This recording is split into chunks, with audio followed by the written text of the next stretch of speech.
we as viewers have to do our part to pressure the elite. We gotta pressure the people to understanding that, like, we're done with the racism.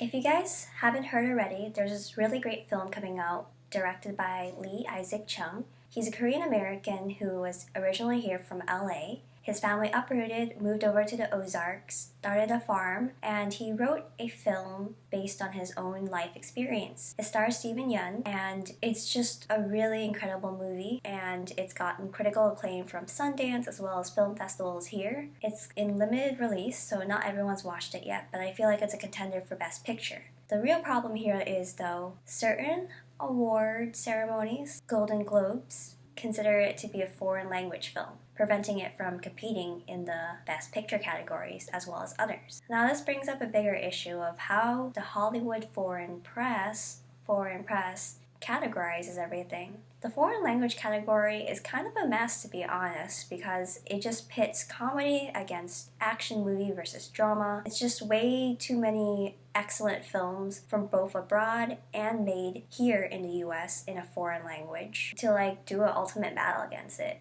It's like putting all the Avengers against each other. It's just not fair. But then the other issue is that how did we ever come up with the concept of a foreign language category? Can we get rid of it? Because I understand that English is our lingua franca. English is how we communicate and it's how we do business here. But officially, there is no official language in the US. There are entire ethnic enclaves and neighborhoods where everything operates in Spanish, Korean, Vietnamese, Mandarin, Yiddish. I think that Minari itself as a film is very typical American. It is a story about an immigrant experience here. It is primarily in Korean, but I don't get why it can't be competing in Best Picture. Immigrants are just as American as everyone else, and one can argue that, nobody really watches the Golden Globes. Nobody outside of Hollywood and LA cares.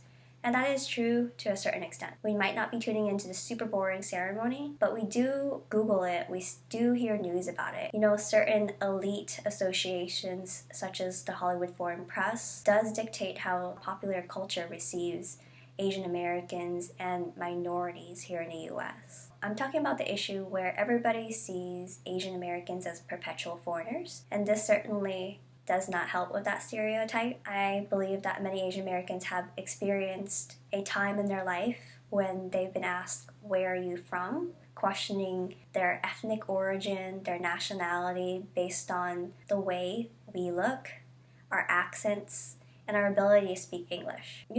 Although we've seen some minor progress with Crazy Rich Asians, TV shows that feature Asian Americans like Dr. Ken, Fresh Off the Boat, and more in development, there's still a long ways to go. There's so many stories within the layer of Asian American and sublayers of East Asian, Southeast Asian, high income, low income, so many different experiences that have yet to be explored. But when great stories such as Minari are labeled in the other bin, the miscellaneous foreign languages, it's quite discouraging for talented artists and storytellers to push through it. We as viewers have to do our part to pressure the elite. We gotta pressure the people to understanding that, we're done with the racism. We're done with the idea that whiteness is the standard. Instead, we should be open to what's ahead of us.